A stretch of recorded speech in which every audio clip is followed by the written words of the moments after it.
Hey everybody, how's it going? Welcome to episode 2 of the Entertainment Annotated podcast. Now, I'm really excited because we have some interesting things, only 3 topics today, but we have some interesting things to talk about. So the first one is the controversy surrounding Mulan and the filming that, just basically it's a very weird situation that Disney has found themselves in. Uh, Trying to adapt a movie that never needed to be adapted in the first place. I'm just going to say it up front. Mulan never needed a live action adaptation. That's like them trying to do a new live action adaptation of Pocahontas. I mean, you can, but no one's really clamoring for it. I'm not going to get into it. But anyways, the second topic is Sony announcing that they won't release any big films, either Marvel or otherwise, related in 2020, or sorry, until things clear up, which means that we might not even get anything in 2021. Films might get pushed back to 2022. So we'll talk about that. And if other studios might follow suit. And then topic number 3 is The Boys. So we're going to talk a little bit about season 2 results, in terms of it topped Mandalorian and Stranger Things, which is kind of a big deal since, The Mandalorian and Stranger Things were also huge successes. So the fact that The Boys season 2 beat those in statistics, that's a good thing. Now, getting to the first topic here, getting to our second topic here, Sony has announced, and I quote from the Sony Pictures Entertainment chairman, what we won't do is make the mistake of putting a very, very expensive film, a 200 million plus movie out in the market unless we're sure that theaters are open and operating at a significant capacity. You'll see a lot of strange things happen over the next 6 months in how films are released, how they're scheduled, how they're marketed. But once we get back to normal, we will have learned a lot, I think, and found ways to do things that are somewhat different and hopefully better. And he said that with the interview from The Wrap. Now, as well, we have Warner Brothers that announced postponing films such as Wonder Woman 1984, which was supposed to come out in October. Now it's coming out Christmas weekend. And there's rumors as well that Warner Brothers is going to probably more likely than not move Dune from its December 18th release date to sometime in 2021. The rumor is that basically, while the release date is technically still a good release date, they want to make sure that Dune has the best opportunity possible to be a strong franchise in terms of this being the first of not only a trilogy of films, but like WB has invested in this being like their next Harry Potter, they're the next Star Wars, if you will, in terms of it's going to have the main film franchise in that series and various sequels, but also they're going to want to do things, and they already announced it with Dune, like Dune the Sisterhood, right? Like they're going to make a TV show spinoff about one aspect of the film, and then they'll probably do another spinoff if the Dune movie does well for TV on whether it's HBO Max or another streaming platform. But I think HBO Max is likely the safe bet for all of them. And then on top of that, like they really want Dune to be as successful as possible. So I'm sure, it makes sense they'll push it back if they think that it coming out December 18th, 2020 is still not good. But with all these film delays still ongoing, I mean, Candyman, for example, was delayed from its original release dates in October. I think it was October 16th. It was delayed from that to a to be determined release date in 2021. So, I think honestly for Candyman, just go for the Halloween time period, do like October 2021. It's one of those movies that I feel people will still be interested for it if you market it properly. It has a great creative team behind the scenes. Obviously, it's been infamously promoted to be produced by Jordan Peele, who has been on fire. So unless Jordan Peele does something super controversial, I think his name will still carry a movie very well into next October, especially with his history with more thriller horror elements. I think that might actually be best for a film like Candyman. Nia DaCosta is a rising star as well, who directed the film. I heard nothing but great things in terms of her directing. And then as well, the actors in the film as well, are all very like up and coming emerging talents. So I think maybe moving Candyman to next October would be best for that movie.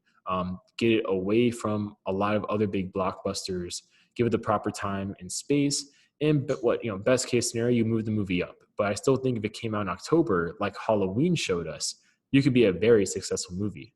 Whether you're low budget, high budget, whatever. It just fits very well thematically, and people will buy into that.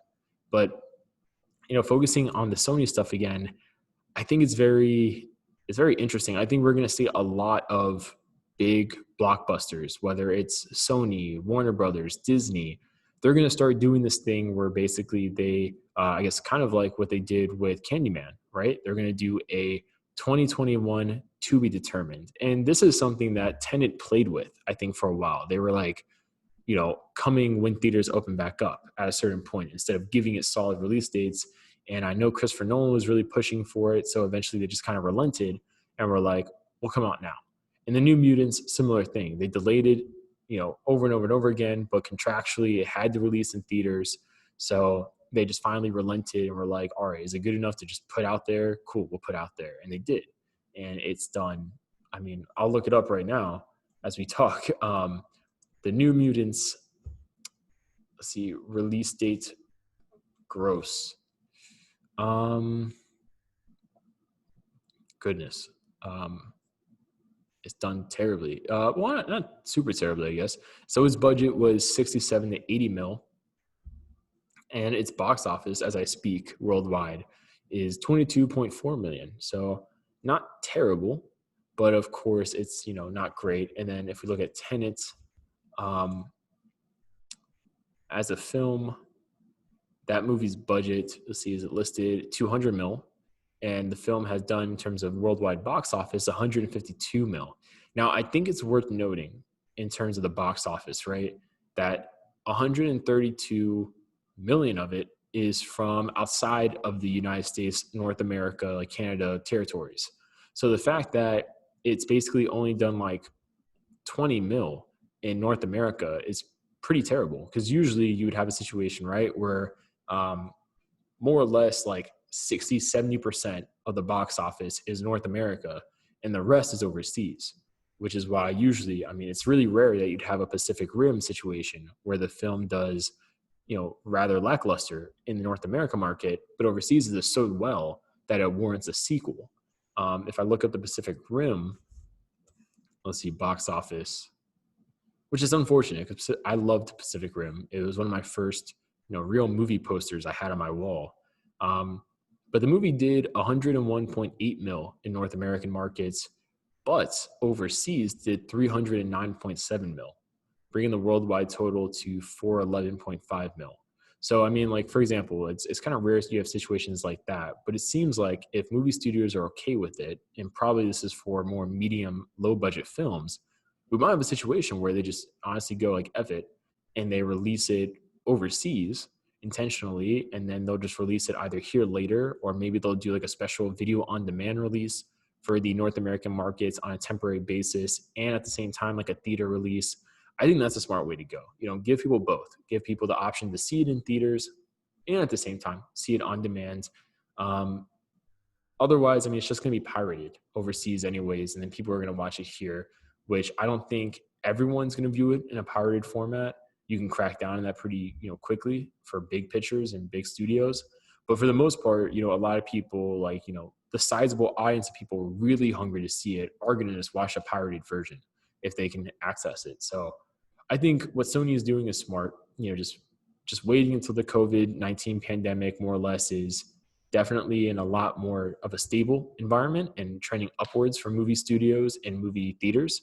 But I do think at the same time, it's worth considering, that if the international market is doing strong enough, maybe release some of these movies early overseas, which will further generate buzz for them. So when they release in North American markets, if they're good, maybe you'll have a stronger initial opening day box office than you would have prior. And I mean, in general, anyways, a lot of big movies have released like a week or two overseas before they do over here in the North America markets. So it's not unusual to have it overseas first. But obviously, it's unusual to have it like months at a time necessarily released ahead of time internationally. But overall, I think what Sony is doing is smart. I think what Warner Brothers is doing is smart as well.